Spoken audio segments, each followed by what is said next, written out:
Blog Talk Radio. Welcome to the Nonprofit Coach Podcast. Since 2010, the most listened to show in the nonprofit sector dedicated to helping your charity succeed. It's no secret that combining online and offline techniques is the key to fundraising success, and practical nonprofit management advice is what you need. The Nonprofit Coach Podcast with Ted Hart is the perfect landing point to learn from experts around the world who provide advice you can use. Ted Hart is, without a doubt, one of the foremost nonprofit thought leaders. Also a successful author, his books range from successful online fundraising to expert nonprofit management. Guests on the Nonprofit Podcast are leaders in their field who share their insider tips and trade secrets in a conversational style both the experienced and novice will benefit from. Ted and his guests help you and your organization move to greater levels of efficiency and fundraising success. Ted lectures around the world, but now he's here for you. After the show, you can find all of our podcasts at tedhart.com, on iTunes, and now just say, Alexa, play Nonprofit Coach on TuneIn. Now, welcome the host of the Nonprofit Coach Podcast, Ted Hart. And welcome here to this latest edition of the Nonprofit Coach. Thank you so much for joining us. We have a very impressive gentleman as our page 2 expert today. And this is a little bit of a different show because this is a masterclass today, and this will be a masterclass in nonprofit fundraising. And so we will get to that as soon as we finish with page 1, and it's now time to start the news.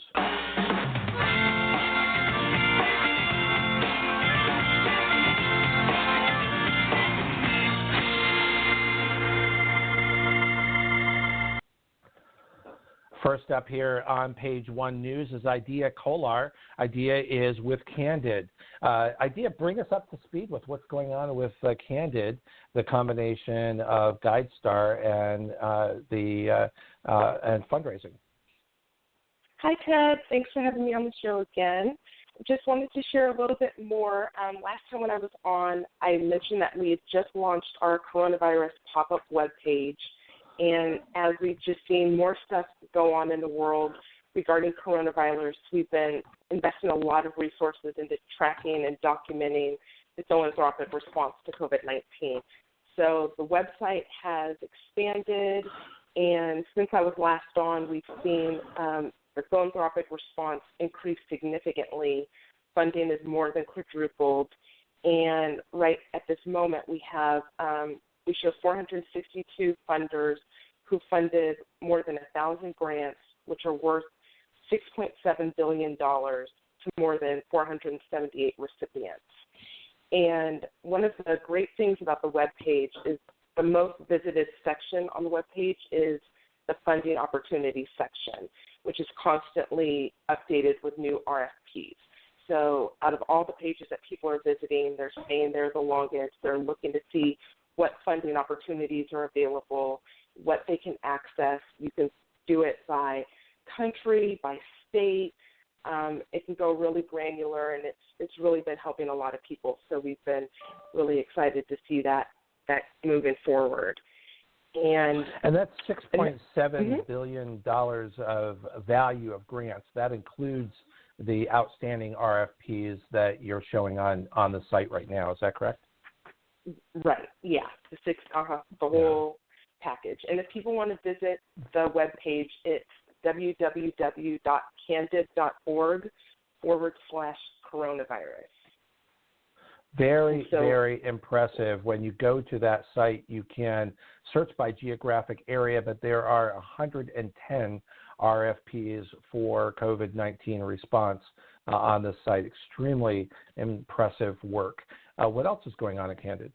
We actually just released our first annual Candid annual report. So people can go and see that at www.candid.org/annual. And the 2019 annual report is the story of how we became Candid, both operationally and culturally. And we released it in PDF because obviously we don't want to ship around to different places in the world right now. So we felt that this format would allow people to access it as efficiently and safely as possible. And so we've also made it accessible so people can use it on screen readers, for accessibility things. And the report is packed with information. It has information about how we joined forces, how much data we have, new products that we launched in 2019, which include scholarships for change, investing in Native communities, Latinx funders. It includes information about our latest nonprofit compensation report. It includes information about our commitment to diversity, equity, and inclusion. It has a section called Why We Like Each Other, where former Foundation Center people spoke about what they liked about GuideStar people and vice versa. And it even has a crossword puzzle, which has information related to Candid and the nonprofit sector. And it has even more than that. So if people are interested in seeing how we became Candid and how we've been doing this past year, they should go and check out our annual report. That's terrific. And, of course, Candid is the combination of the Foundation Center and GuideStar. Those websites still exist and, of course, are sort of double-branded to Candid. How are all those brands coming together and working together? Well, they're coming together, and we're slowly basically integrating more and more. So we have a 3-year integration process, and so we're in the middle of it and just continuing to roll out more ways that things are integrated. And so if people keep looking, they're going to see things becoming more candidized as we move forward. Is that a new phrase that we all have to get used to, being candidized? It is not. It is an idea phrase. Because I'm sure there are other people who use it. Yes. All right. Terrific. Yeah. Well, Idea, thank you so much for coming and bringing us up to date on what's happening over in Candid. We look forward to your next visit here on the Nonprofit Coach podcast. Thank you so much. Have a great day and stay safe. And next up here on Page One News, Jeff Stanger is here to bring us up to speed on CFRE International. Jeff, welcome back. Thank you. Thanks for having me. And this is an exciting day for CFRE. I'm so happy to be here to tell you this. Our study guide, the study guide that we've been working on for quite some time now, launched today. It is available on Amazon, and it will, matriculate into other stores and other Amazon platforms over the next few days. But we're just excited that it's out, that it's available. And, there have been a lot of third-party tools out there for preparing for the CFRE exam, but this is the first one that we developed ourselves. And so we're really proud of it and ready for people to be able to use it along their path to sitting for the exam. Terrific. Of course, as you know, here on the Nonprofit Coach, we do encourage all of our listeners who do qualify, who have completed 5 years in the fundraising profession, to begin the process and to seek certification. How many CFREs do we have? I don't have the exact number at the top of my head, but we're well over 6,000, approaching 7. And we've seen a lot of interest. Obviously, everyone's talking about, how are we adjusting with COVID-19 and what's that look like from a test preparation and actually a test taking standpoint. We are working with our test to look at remote proctoring, and we're trying to get that online here as quickly as possible. We're working really hard with folks who need to move or reschedule their exams. So things are, obviously in flux just like everyone else. So definitely not singing the blues, but just trying to work through how we do that. But one thing that's worth mentioning, and Candid, who you just had on, is a big part of this, is our tool, My Education Finder, on our website. For those people who are looking for education opportunities because the conference they were going to go to got canceled or rescheduled, this is a time to use that free resource because, like Candid, there are lots of organizations who are offering some great education opportunities, and you can find those and search by topic, by keyword, by domain name, all of those things. That's terrific. Jeff, usually there's updates about conferences and things like that. Obviously, in the world with the global pandemic, I'm imagining that a lot of those are postponed and or being rescheduled.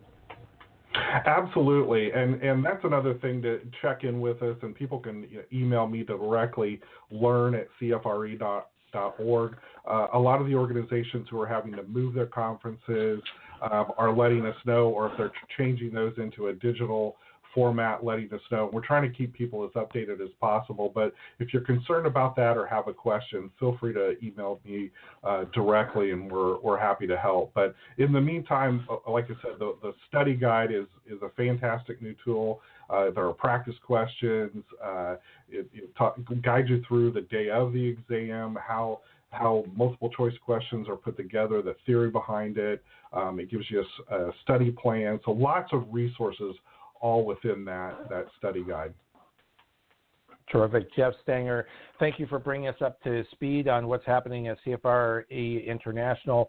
And just again, anybody who has questions, concerns about testing or any other topic, I believe can email Jeff at learn@cfre.org. Is that correct, Jeff? That's correct. Thanks for having me. Thanks. We look forward to having you with us next time. That means it is time for page 2.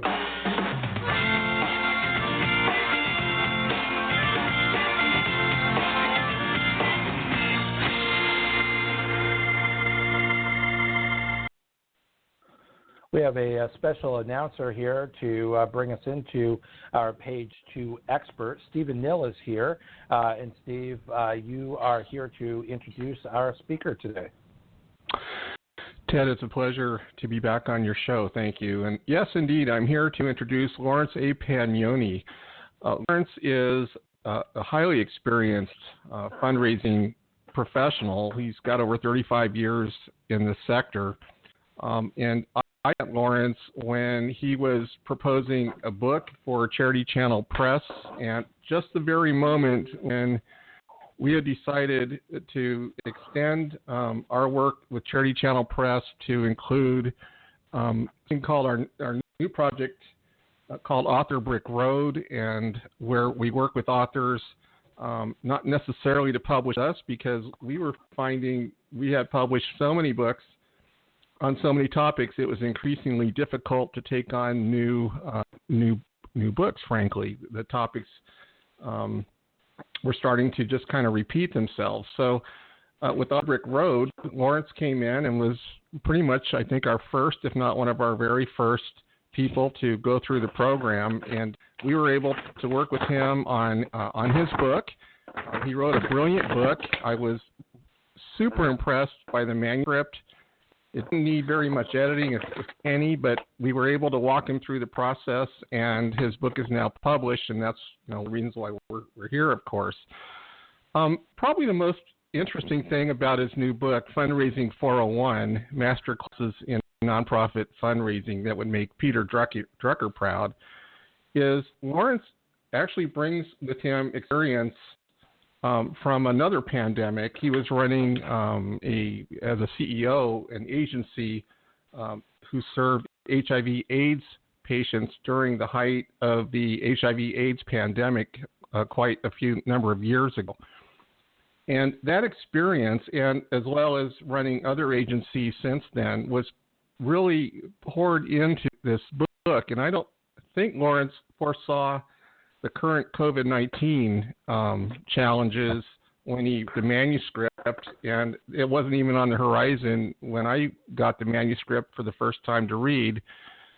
But now this crisis is upon us. I am so amazed at how the book really predicts the very challenges that those of us in the fund development arena are now facing as a result of this current pandemic. And it takes somebody who's been through a pandemic in a leadership role for a nonprofit agency and who's had to handle those challenges to have the kind of insight that he writes about in his book. even something that seems obvious, which is that agencies are going to be so challenged to serve their clientele that they're going to be hesitant to invest adequately in their fund development program. Things like that really you have to have been through the trenches to really have that kind of insight. So the main thing about Laurence is he wrote a book that wasn't a how-to book. There are hundreds, probably thousands of books like that on fundraising out there, and quite honestly, Charity Channel Press has published some of those too. But he gets down into principles and lessons that only someone with decades in the field is going to have. And somebody reading this book who's looking at these, these current challenges and wanting to understand how in the world are we going to respond to this is going to come away thinking, wow, he really, really is talking to me. I'm going to read this. Once I've read this book, I'm going to have a great idea of really how to proceed. And this makes it the perfect book for the times, even though, again, I don't think he foresaw this particular virus coming our way when he wrote the manuscript. So that's my introduction for Laurence. I should mention that he is chairman of LAPA Fundraising in New York. He has dozens of nonprofit clients who are relying on his advice, probably now more than ever. Just an amazing professional, one of the very top people in the field, Ted, and I'm so happy that you're having him on, and it's a privilege and an honor to introduce him. Well, Steve, thank you for that wonderful introduction. And you know our producer, Diane Peach, she just knows the right time to bring each person onto the Nonprofit Coach podcast. And, of course, you saw that we had as a tagline for this to encourage inquisitive thinking and advanced thinking about fundraising strategy at a time that the world needs philanthropy more than ever before. So with that, I'm going to bring Laurence in, and Steve Nill is still here. So, Laurence, if you want to say a few words before Steve has to head out of the green room here. Well, I appreciate being on, and it's an honor to meet the audience and Ted, and I am enormously grateful to Steve for the humbling introduction. I have tried to deliver something that is in the spirit of Peter Drucker's thinking about advancing a dilemma to what Peter and I often use the term as a better set of problems. So fundraising. Well, let's start there, if you don't mind, Laurence. I want to just remind everybody of the name of your book, which is available over on Amazon, Fundraising 401, Masterclasses in Nonprofit Fundraising that would make Peter Drucker proud. And, of course, I think where we should start is who was Peter Drucker, and he is one of the most widely known and influential thinkers on management, whose work continues to be used by managers worldwide today. And there are a lot of famous quotes attributed to Peter Drucker, but Laurence, one of, I think, the most famous is the best way to predict the future is to create it. So, Laurence, why tie this masterclass to the teachings of Peter Drucker? Well, this book is all about how fundraisers can create the future, but Peter was my teacher, and Peter was not a fundraiser. He was an organizational development management consultant, and he worked primarily in the corporate world, but he came to the nonprofit sector later in his life. And here in New York City, he founded the Peter Drucker Institute, and I was a young buck and a fellow, a Peter Drucker fellow, and got to ask him all those idealistic questions. But he had answers, and he had steps to get the answers. So when I wrote the first draft of this book, I subconsciously was quoting Peter all throughout it, and then reading drafts later on, I realized, my goodness, I can't really talk about how to think about fundraising without acknowledging Peter's foundation that he laid for me and that I hope others will become curious about. There's at least half of the chapters in the book have pullouts about Druckerian thinking and how it applies to fundraising. And then I came to discover that my colleague Simone Joy, who is well known to many people in fundraising, was also similarly influenced by Peter, and she agreed to write the foreword to this book.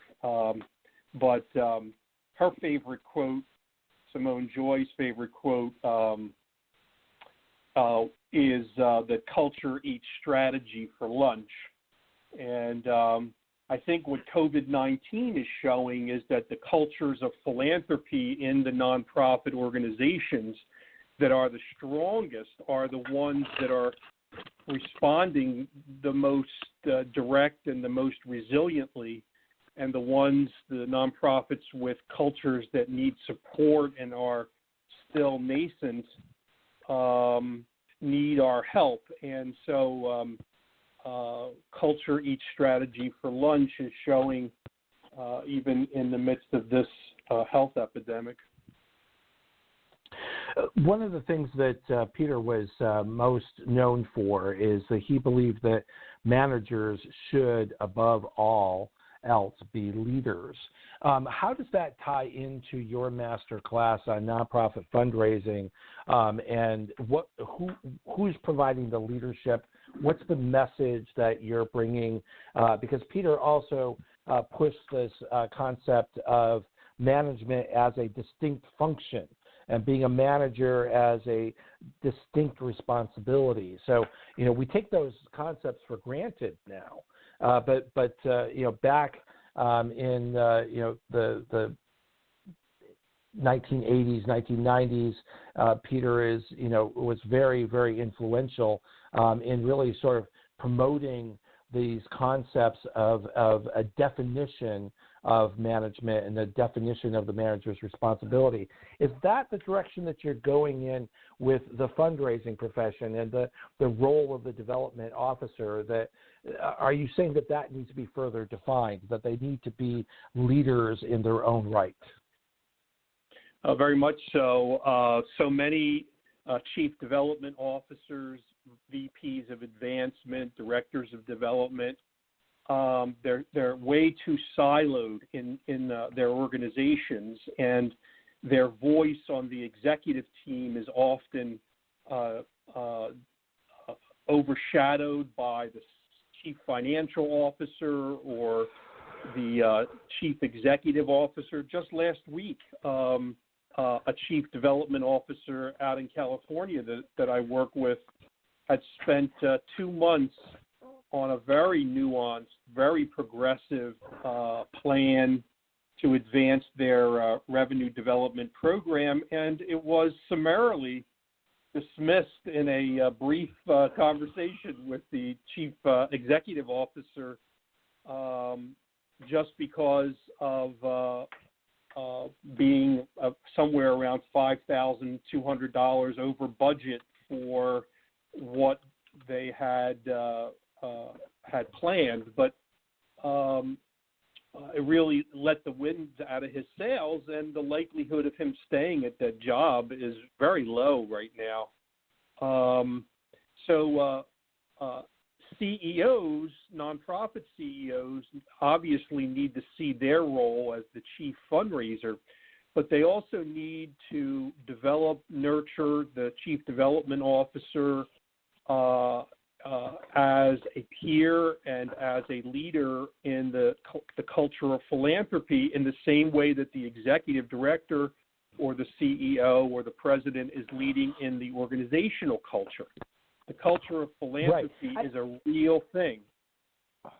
Yeah, and I want so you're sort of walking us through some of the things that you talk about in chapter 1, but if I can lead you to your chapter 2 concept, because I think this is so very, very important. It's a topic that we've discussed with several authors here on the Nonprofit Coach podcast, and then it's called development for a reason.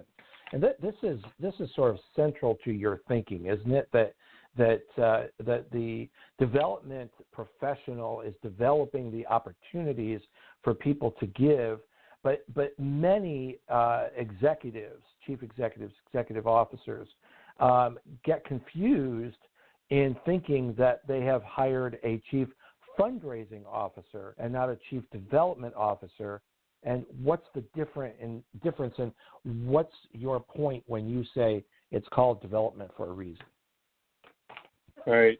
Well, in preparation for this call, I think we arranged this a few weeks ago, I kept a little yellow tab on my desk of how many times I heard a CEO use the expression early wins. I'm sure many on the podcast are laughing right now, having heard it themselves, right? So it's called development for a reason in contrast to early wins. We want the development officer to be about long-term wins. That's right. And so many CEOs, their thinking about development is really impaired. There's been no intervening variable. They've seen, stats on you have to wait for direct mail return. They have gotten close in talking to program officers at institutional funders. But the whole gestalt of how to think about a development program and to support a leader, an independent leader, and to have their leadership complement that chief development officer's leadership, that's what it's called development for a reason is all about. It's to help the CEO change their thinking, deepen their thinking, refine their thinking, so that it's more in line with what produces real revenue long term. This is a point that I almost feel like every Masterclass has to raise this concept, right? But it's not a new concept. It's one that just doesn't seem to get traction with a lot of organizations that are looking at fundraising not as a series of relationships of investors in the future of the organization, but are looking at it as a source of money. How, again, because this is a masterclass, we can talk more about advanced thinking and self-management of your position if you are in a fundraising position or running a development office. How do you help an organization make that transition? Because it is, as you just pointed out, it is helping the chief executive, the executive director, understand the role of how to be maximum successful with your fundraising and not just quick successful in your fundraising. How do you make that? What advice can you give to our listeners on how do you start that conversation? How do you start that education? And how do you become the master of the development operation when they're really just looking at you bringing in money? Yeah. So I hope I'll rattle off a few very practical ways to do that, Ted. And I hope that they're as clear as can be. So first, I assess, is this executive director I'm working with reflective or not? Non-reflective CEOs will not really ever change. Now, you could say some of us are more reflective than others, but Peter Drucker believed that reflection was something we could learn, but you have to nurture it. If your CEO is not someone who has shown any evidence of changing their mind or listening to others or looking in the mirror themselves, 3 qualities of a reflective CEO, the chances that they're going to understand the partnership required in fundraising with the chief development officer are very low. The second thing I'd mention, besides having a reflective CEO... Do you mind, Laurence, if I Do you mind if I stop you there, though? Because first of all, I think you're absolutely right, and I think just empirically, many of our listeners are nodding their heads right now, saying, "Yes, that's true." But nonetheless, I have a job to do. I have a position. I want to help this organization be as successful as I possibly can. If I have a non-reflective CEO or chief executive, is there nothing that I can do, or is there something I can do? Are there other sources of power within the organization that can listen or can be educated, or does it stop and start with if you don't have the right kind of CEO, you're not going to find that success? Yeah, I've had success doing two things when I've had a low reflective CEO. One is to find a good coach that myself as the chief fundraiser and the CEO can meet with, usually in person. Of course, now with social distancing, I guess Skype is a good second option. But to engage a very senior coach to lead us in an intentional dialogue about the different positions and the insights that the needs that each have, and that has broken through from time to time. I was talking to a retired senior fundraiser last week who did not do that and came to regret it. I had advised him to get an executive coach, and he trained somebody for a year before he retired, and they resigned within 1 month of him leaving. And he had to come back to the organization and redo it. And he said that if he had to do it again, he would bring in an executive coach. Now, of course, they really have to be quite good. So I encourage you to interview a few people before you settle on just one referral.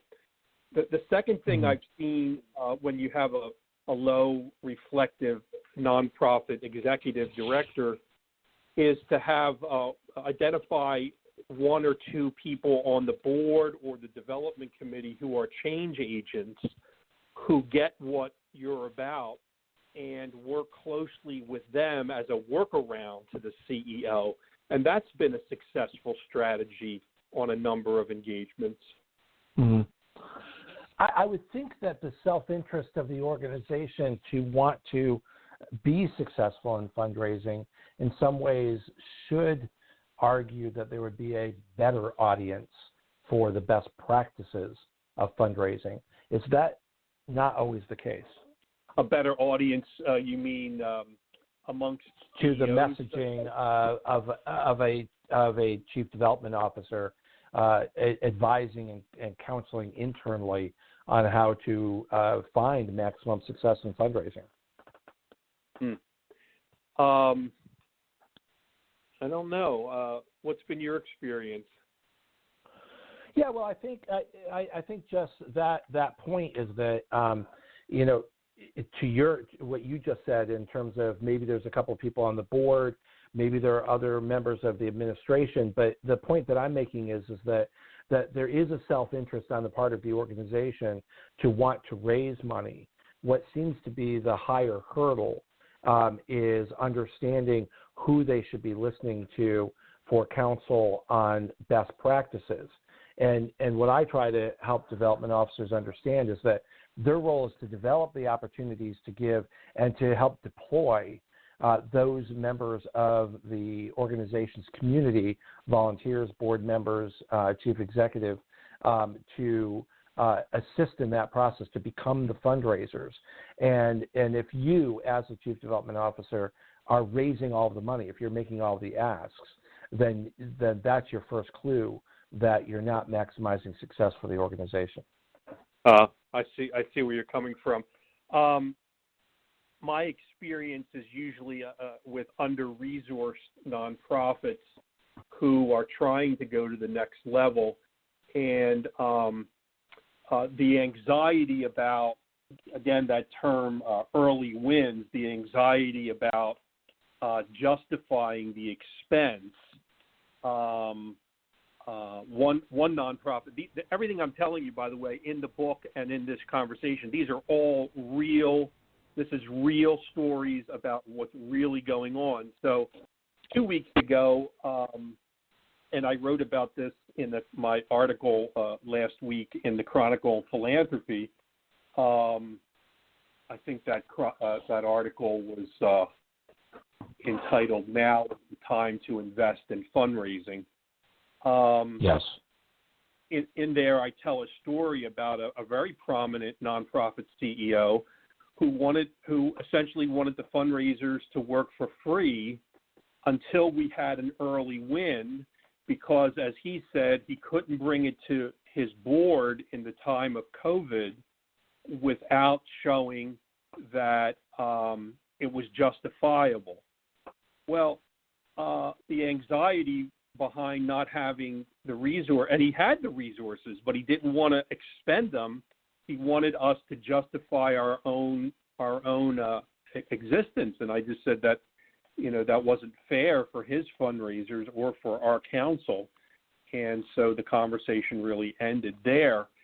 So I think to your scenario, yes, but with the exception that in an organization that sees spending on fundraising capacity as a burden and not a profit center, it just doesn't work. So bring us to how do you make the case? How do you instill confidence in our listeners to be able to make the case that they are, will be, should be a profit center for the organization? Well, I encourage you to, choose well when you're interviewing to make sure the CEO is reflective. That includes the chief finance officer. I have a chapter in the book about the role between the chief finance officer and the chief development officer, and I wrote it from the experiences of chief finance officers often raining on the parade of fundraisers.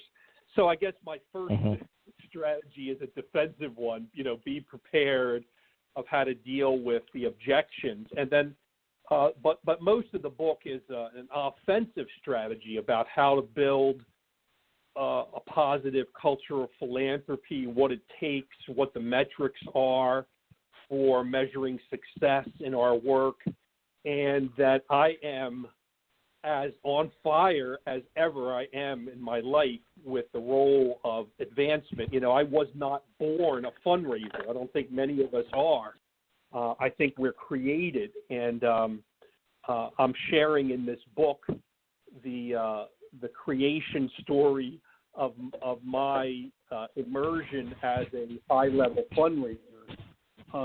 And no matter where you are in your life journey, there's so much more to learn. I mean, it's astounding. I can't keep up with writing how much I'm learning right now, even at this stage of my career and life. And I'm very grateful for the opportunities I have to do that. But my core message to people who are new to the field is that you've chosen an exciting profession. This is a bridge between those who have and those who need, and we are that bridge. And bridges often get walked on, and that's okay.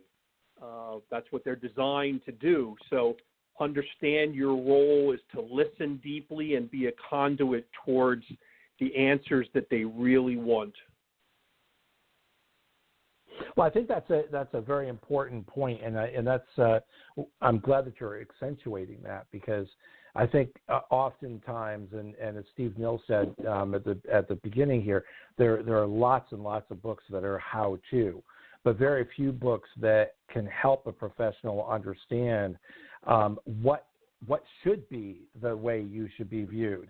How should you be presenting yourself? What is the role of the various players in the fundraising process? Because I think a lot of folks, particularly more junior folks, and of course we want them to aspire to this Masterclass, are often told how fundraising should work by people who don't know anything about fundraising.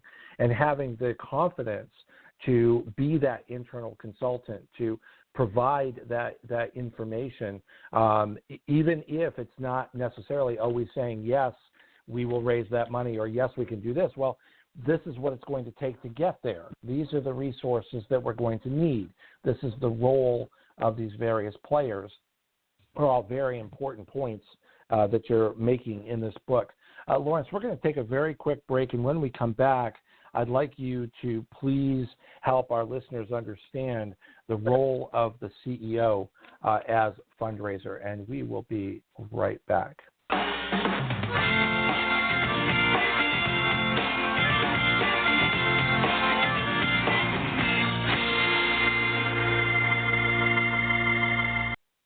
Every day, millions of people are online, many of whom want to help, volunteer, and donate to a good cause. Nonprofit organizations can use many Google tools to reach potential donors around the world and raise more money. And as an approved nonprofit, it doesn't cost a thing. It's all free. Google Grants helps you promote your website with free advertising on Google.com through the AdWords program. With Google AdWords, you create ads and choose words or phrases related to your nonprofit organization. When people search on Google using one of your phrases, your ad will appear next to the Google search results under the sponsored links section. AdWords allows you to target certain geographic areas, dates, and times of day for your ads to appear. YouTube for Nonprofits is another tool that can boost donations to your organization. The program offers a number of perks that get your message out there and drive viewers to take action and donate. You can list your organization on YouTube's nonprofit channel and add call to action overlays on your videos to drive viewers to donate. Need help analyzing your website traffic and marketing effectiveness? Google Analytics is a free tool that will give you rich insight and help you increase the number of people that visit and donate to your site. Google Analytics can be invaluable to many people in your organization, such as development directors, marketing staff, and your web team. There are many other tools that can help you reach more donors and raise funds, like Google Checkout, where you can process credit card donations with no transaction fee, Google Sites to create a free website, and Website Optimizer, where you can figure out the best landing pages to turn site visitors into donors. To get started, apply for Google for Nonprofits today. Remember, our podcasts and archives are always free and always available 24 hours a day at tedhart.com, on iTunes, and now just say, Alexa, play Nonprofit Coach on TuneIn. Now back to the Nonprofit Coach podcast with Ted Hart. And we are here with Laurence Pagnoni. Laurence, with your new book, Fundraising 401, Masterclasses in Nonprofit Fundraising that would make Peter Drucker proud. What is the role of CEO as chief fundraiser? Well, thanks for asking. This particular topic is amongst my thousands of blog posts over the past 15 years. This one is by and far at the top of the most read list. On the surface, seeing the CEO as the chief fundraiser, for some people it seems obvious. For others, they take exception to my strident statement because they fear it might undermine the leadership role of the chief development officer. But my point, by exaggeration, is to point out the unique role the chief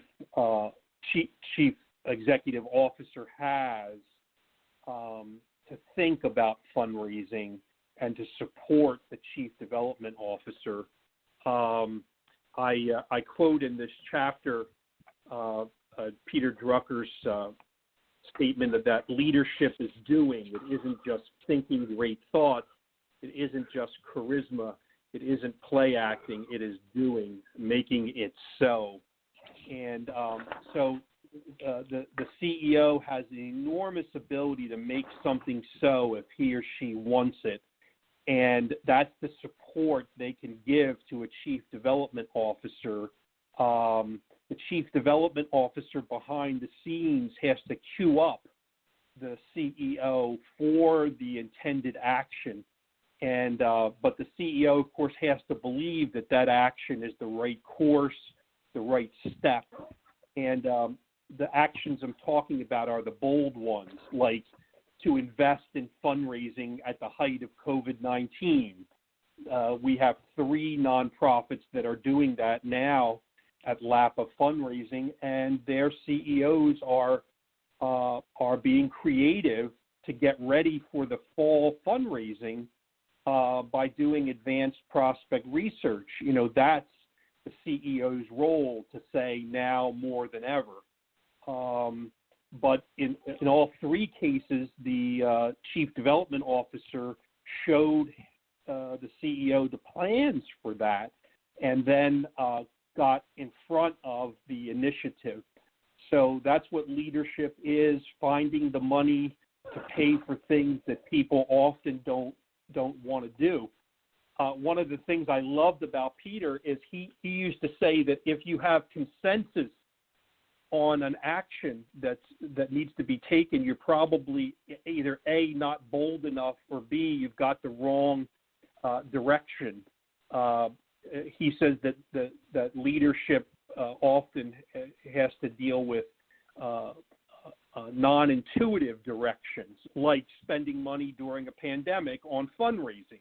There's something non-intuitive about that, but nonprofit CEOs know that they have to be here after this pandemic and for the long term. And by the way, pardon me for getting on one little high horse, what this pandemic is showing us is, terrible health disparities in the most frail throughout our world, people with underlying health conditions that were not addressed prior to the pandemic.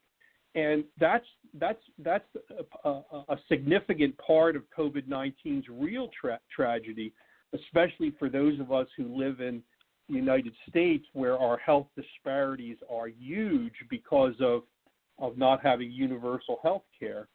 But if you're a nonprofit healthcare CEO and you're not talking about investing in fundraising to deal with health disparities after COVID-19 peaks, at least hope that there's that level of immunity that takes hold, you are shortchanging your vision. You really have that leadership role. And so many chief development officers are trying to advise their CEO about that, but the CEO has to see their role as forward-leading and not status quo.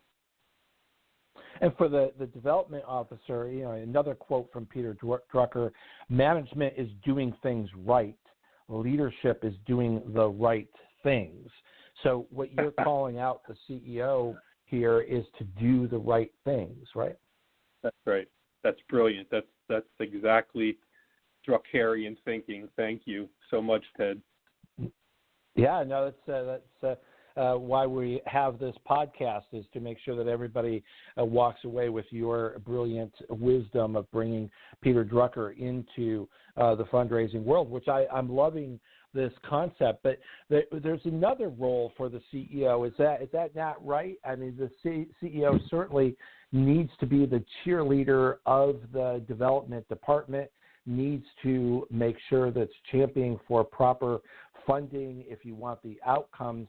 But then there's a direct role for the CEO to be deployed as the chief fundraiser. What advice can you give from a Masterclass perspective on what that role should be, so all of our listeners can take your advice? Well, excellent question. So the chief executive officer has a key role in conveying the urgency behind our case for support and the necessity of their mission. So many CEOs get into coalition meetings or major gift meetings or institutional funding or even government meetings, and they really don't make their case for their indispensability. You know, I was in a meeting with the United Nations Hunger and Malnutrition Task Force, and their CEO blew us out of the room. I mean, I've been a hunger and malnutrition activist my whole life, but he blew us out of the room with the data on what was happening throughout the world and why the UN was so important to be funded for that work. And so he's inspiring an old dog like myself. That's the role of the CEO in fundraising. And towards the end of his presentation, he gave us the exact numbers, the dollars that would be needed to share the specifics about the dollars needed is missing from so many CEOs' argument. And again, the Chief Development Officer can help the CEO know those numbers and convey them. But there's an essential role to convey their urgency. Yeah, but I'm also, for our listeners today, how do you inspire the CEO to take on that role with the same vigor that they do with every other aspect of their job? How do you transition or help your CEO transition from, again, just seeing the dollars that need to be raised, as opposed to, I really think that your book is making a case for the central role of leadership and the central role of management as it pertains to fundraising. And those concepts are often not in the same room at the same time. Right. Well, I think we all can agree that a mission and its impact and its effectiveness is dead on arrival without the revenue. So, that's a basic business proposition. But I do still hear elegant CEOs speak about their mission and the impact they want to have, but then you look at the revenue program and, it's tepid. So there's a real disconnect, and I think that the world of fundraising is still often a mystery to CEOs. They may come out of a management background, and so part of who I wrote this book for, it's not just for chief development officers or fundraisers, it's for the CEO, so that our field will be less mercurial to them. There's a pullout somewhere in the book about, hey, by the way, we're a real profession.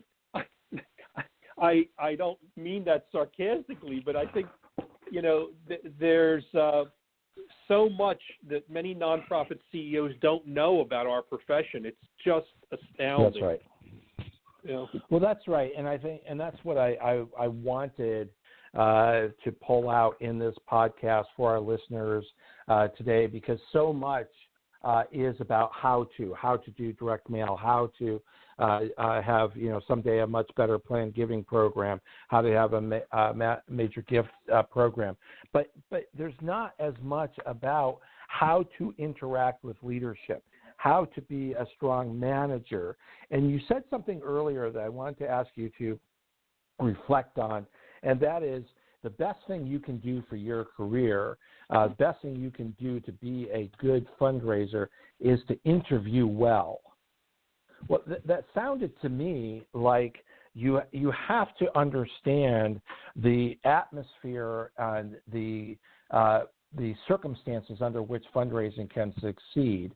And if you don't find those to be present, or you don't feel that you can make that happen, you should not take the job. That's right. Managing up right in the interview is very important for fundraisers, because there's lots of danger signs. If you look at 5 years of the 990, the tax form 990 of the organization you're interviewing with, and you see plateaued revenue, the same budget size, year in and year out. My goodness, what more do you need to know? Look elsewhere. Run for the hills. Right. Well, and I would often make the case to folks that, if you are applying for a job at an organization that has had 5 development officers in the last 2 years, yes, there's probably more wrong with that organization than there was with all of those 5 candidates, right? Yeah. And not every organization is organized or has the leadership to succeed with fundraising. And I think that's a bold statement that often doesn't get made enough, because the sense, I think, outside of a masterclass that a lot of organizations have is that we didn't have the right person to do the fundraising, not that we weren't the right leadership supporting fundraising. Oh, that's totally brilliant. That's right. And that we get blamed, the fundraiser wasn't a right fit. There was bad chemistry. You hear that a lot. I'd encourage some specifics you can do if you're looking at a new job and you're trying to say, what you're trying to know is what they're up for. This is the same thing you're trying to know in a deep relationship, whether it be a dating relationship or troubled relationship. What is the other person up for? And you could ask to speak privately with the chair of the development committee if they have one. You could even ask to speak, if it's appropriate, with the former development officer. You could ask them for various iterations of their development plans to see, how they've evolved. There's many ways to be curious, but I think we have to resist the idea that we need a job. And I realize that, if we have families to support and our personal income is important, but Peter felt that we had a higher vocation to be a public service, and so that's part of why you're vetting the nonprofit very well. Should be de rigueur in your interview process. Yeah, I'm so glad that you said that. We only have a few minutes left, so would you, Laurence Pagnoni, will you please wrap up your thinking here behind Fundraising 401, Masterclasses in Nonprofit Fundraising that would make Peter Drucker proud, and make sure that my listeners know how they can reach you? Yes. So one of the core takeaways of Fundraising 401 is to help you deepen your thinking behind all the tactics in your work. And if you can get behind that thinking and develop it for yourself, you will bring gravitas to your field, your position, your job, and you will have greater performance at the nonprofit that you're working at. And you will make mistakes in that process. Learn from those mistakes. Everybody says that. But there's not a lot of latitude that allows us to make mistakes. So I tell stories after story in the book, the mistakes that I've made and what I learned from them, and it'll make you laugh. It's a good read. It's also easily available on Kindle for $10, so it's affordable, and it's chock filled with good graphics which convey the message as well. Every chapter ends with the lesson from the chapter in a pithy sentence, and those sentences are all 23 of them are kind of a summary of the book. You can just skim the book and read those sentences. but it's about going deeper than we are now, and that's important. Great. I cannot thank you enough, Laurence Pagnoni, for being my guest here today on The Nonprofit Coach. My pleasure. You've been listening to the Nonprofit Coach podcast with Ted Hart. Tell all your friends to check out our production schedule and download our iPod and iPad-friendly podcasts at tedhart.com. Thanks for listening to the Nonprofit Coach.